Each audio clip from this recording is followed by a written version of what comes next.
চালক প্রশিক্ষণ কর্মশালার উপস্থিত হয়েছেন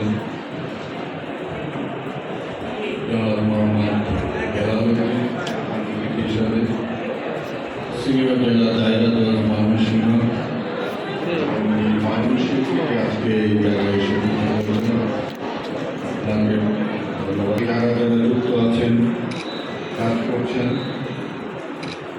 আমার ভাই বলেছেন যে নিজের খেয়ে মনের মশলা আছেন, সত্যিকার অর্থে কিন্তু নিজের খেয়ে কিন্তু মনের মশলা হারানোর চেষ্টা করছে। তবে মনের মোষ নয়, আমরা কোনো শাখাকেই কিন্তু আমাদের প্রায় 120টা শাখা আছে, নিরাপদ সরকার 120টা শাখা আছে, প্রায় প্রতিটি জেলা উপজেলার মধ্যেই আমাদের শাখাগুলো আছে। কোনো শাখাকেই কিন্তু আমরা কোনো আর্থিক সহযোগিতা করি না, একটি পয়সাও আমরা তাদেরকে দেই না।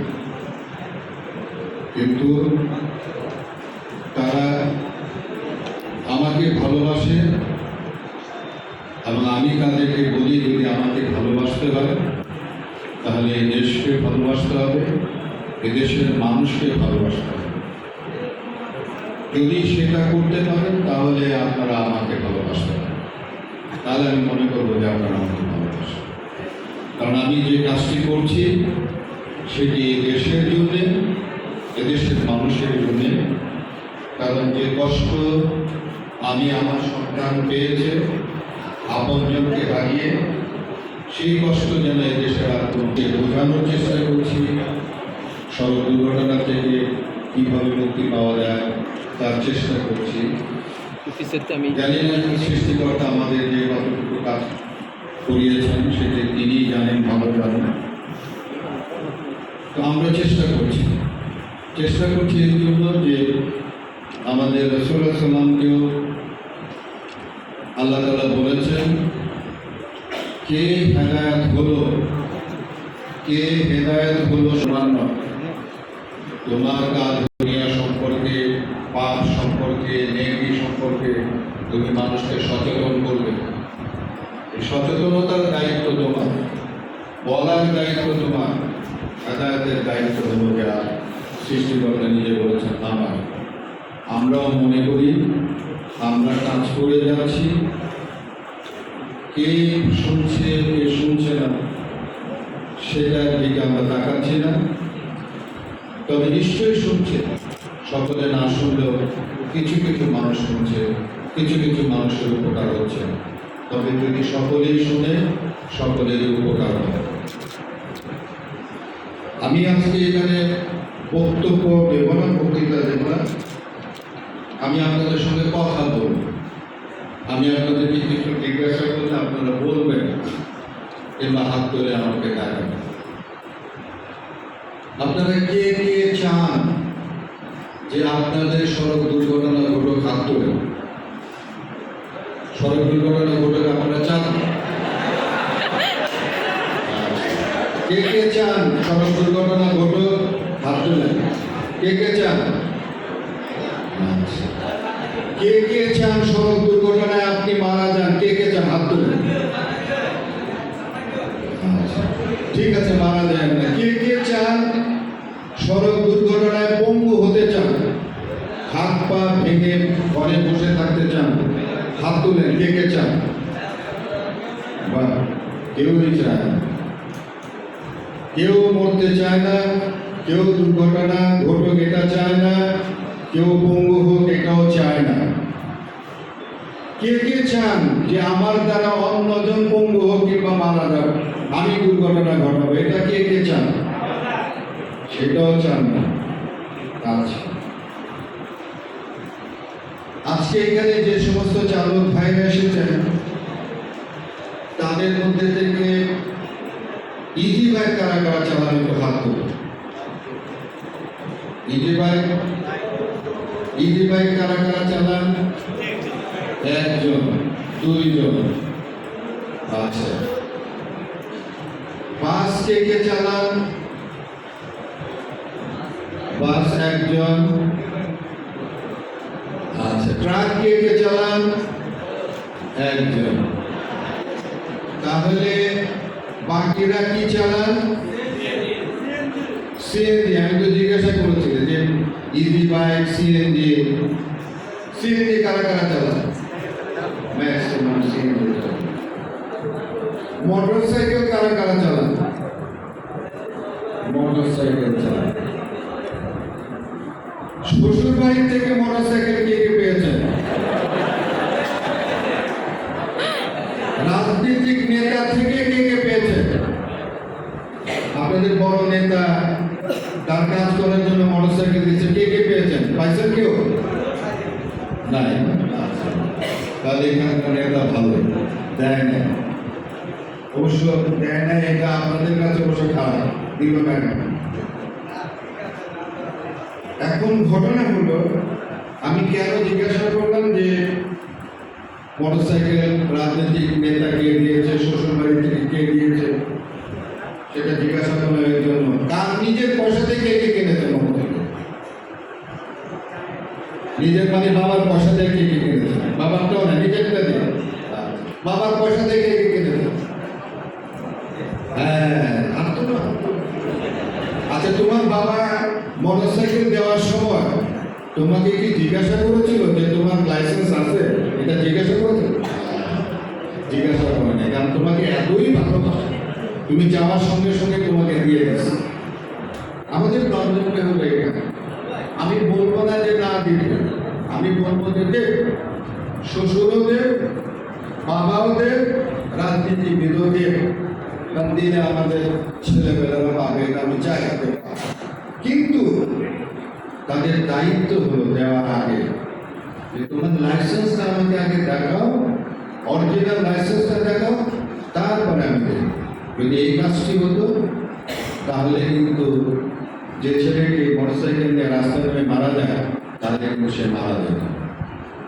কারণ একটা ট্রেনিং যদি নিত তাহলে অনেক কিছু সে জানত, এবং জানার পর যদি তাকে বোঝানো যেত যে তুমি যা জানলে সেটা মানবে, তাহলে এই মানা এবং জানা এই দুইটা সমন্বয় ঘটলে পরে সড়ক দুর্ঘটনা, মোটরসাইকেলের সড়ক দুর্ঘটনা আমরা কমাতে পারব।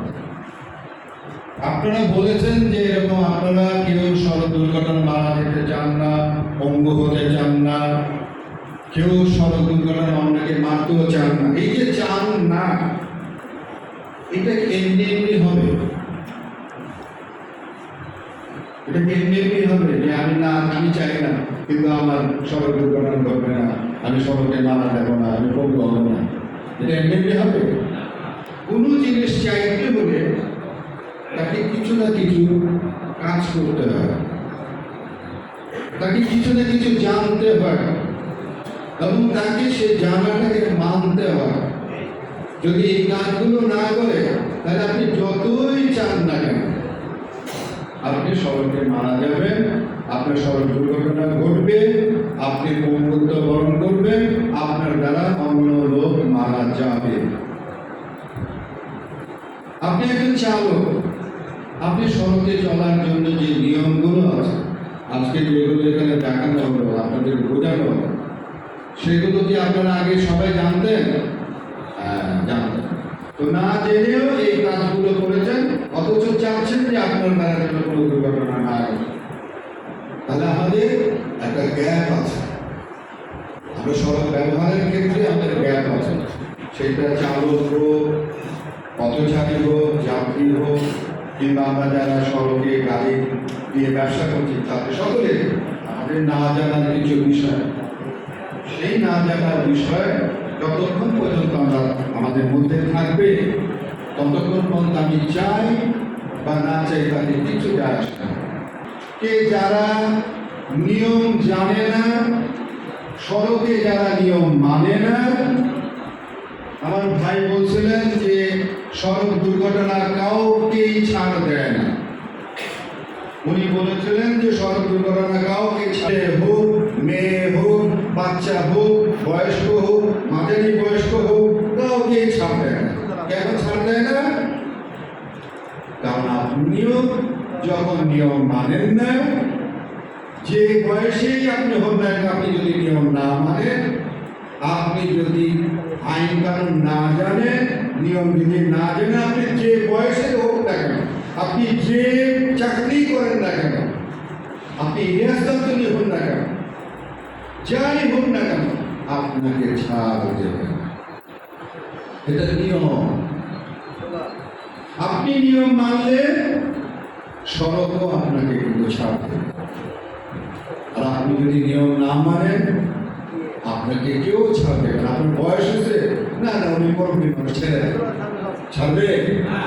আচ্ছা বাচ্চা মানুষ, না না বাচ্চা মানুষ এটা ছেড়ে দেবে, দুর্ঘটনা ছেড়ে দিবে তাহলে ছাড়বে না।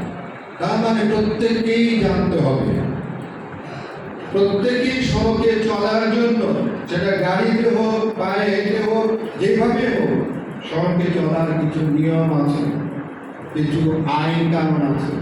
সেগুলো যদি আপনি না মানেন, তাহলে আপনি গরিব হন, বড় লোক হন, বাচ্চা হন, বৃদ্ধ হন, মাঝারি হন, ইয়াং হন, অনেক শক্তিশালী হন, আপনাকে ছাড় দেবে।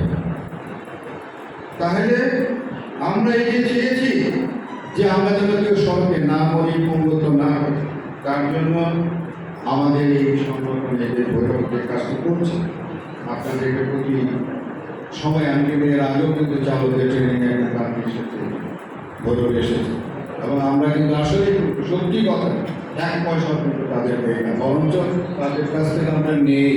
কারণ এই কেন্দ্রীয় সংগঠন চালানোর জন্য তারা কিন্তু এই আপনার গিয়ে যখন রেজিস্ট্রেশন 2 বছরের জন্য দেই শাখা, এটাকে আবার পুনরায় রেজিস্ট্রেশন করতে তখন আমরা টাকা দেয়, আমাদের না দিলাম চলুন করতে, কারণ আমাকে কেউ টাকা দেয় না। এই একটি মাত্র সংগঠন বাংলাদেশে যা নিজেদের পয়সায়, নিজেদের পরিশ্রমে, নিজেদের মেধায় চলছে, এবং আমার এই মানুষগুলো আমার পাশে থাকছে, আমাকে সাহায্য সহযোগিতা করছে। এবং ওনারা কেন করছে জানেন? এই মানুষের থেকে কেন আসছে জানেন? কারণ উনি জানেন আমার সততা, আমার সংগঠনের সততা, আমার মানুষগুলি কীভাবে কাজ করে সেই। এবং আমি কিন্তু বলেছি যে দেশের মানুষকে ভালোবাসতে হবে, দেশকে ভালোবাসতে হবে, এই সংগঠনের মূল জিনিসগুলো। তো আজকে আমি এখানে এসেছি, আসলে কিন্তু আমি কতটা ব্যস্ত আপনাদের বোঝাতে পারি। তারপরে আসছি 4 ঘন্টা রাস্তার মধ্যে কষ্ট করে এইখানে আসছি, যে একটি মানুষ, 2টি মানুষ কিংবা 5টি মানুষ যদি আমাদের কথা শুনে যদি ভালো হয়, যদি নিয়ম মানে, যদি তার জীবন বাঁচে, তাহলেও তাকে উপকার হবে। তো আমরা যদি এই কাজটি করতে পারি, আজকে আপনারা যারা এখানে আসছেন, আমি আরেকটা প্রশ্ন করতে ভুলে গেছি, তাহলে আপনারা নিজেদের দুর্ঘটনা চান না, কিন্তু আপনারা কি আপনাদের আপনজনদের দুর্ঘটনা চান? আপনাদের বাবা মা, ভাই বোন, আপনজন, বন্ধু বান্ধব গোড়া মারা যাক, এটা চান? সবার জন্যই চান যে দুর্ঘটনা যেন না ঘটে। তাহলে আজকে এখান থেকে যা শিখছেন সেগুলো নিজে মানবেন, আপনার আপনজন, প্রিয়জন, ভাই বোন, ছেলে সন্তান সকলকেই বুঝাবেন, বুঝিয়ে বলতে হবে যে এইভাবে চলতে হবে। আর যদি কেউ না জানেন, এখনো যদি আপনাদের কোনো সড়কে চলার নিয়মগুলি যদি জানার অসুবিধা থাকে, যে এখনো মনে করেন যে পরিপূর্ণ হয় না, আমাদের এই শাখাগুলোকে বলবেন, বিশেষ করে স্কুলের কর্তৃপক্ষকে আমরা বলবো যে আপনারা এই যে কোভিডের সময় যেভাবে এই করোনা নিয়ে আপনারা যেভাবে ছাত্রছাত্রীদের মাঝে প্রচার প্রচারণা চালিয়েছেন, এই করোনার চেয়েও কিন্তু ডেঞ্জারাস এটা, কারণ করোনা কিন্তু প্রায় চলে গেছে, কিন্তু সড়ক দুর্ঘটনা কিন্তু চলে যায় না। তো এই ব্যাপারে এই স্কুলগুলোতে আমাদের লোকদেরকে ডাকবেন, দরকার এটা আবার যাবে, বারবার যাবে, যে আপনাদেরকে শেখাবে, বুঝাবে। এবং আমি স্কুল কর্তৃপক্ষ, আজকে এক ভাই এখানে ডিক্লারেশন দিয়েছেন যে তার স্কুলে আমাদের পরিবহন সেক্টরের আমাদের অসচ্ছল যে সমস্ত আমাদের চালক ভাইরা আছেন, শ্রমিক ভাইরা আছেন, তাদের সন্তানদেরকে তার স্কুলের মধ্যে বিনা বেতনে পড়াশুনো করে দেবেন। আমি ভৈরবের প্রতিটি স্কুল কলেজগুলোকে আমি অনুরোধ করব আমাদের এই শাখার মাধ্যমে আমাদের মেরামত সড়কের শাখা যাকে সিগনেচার করে দেবে যে এই মুখকে আপনার স্কুলের মধ্যে বিনা পয়সা পাঠানোর জন্য দয়া করে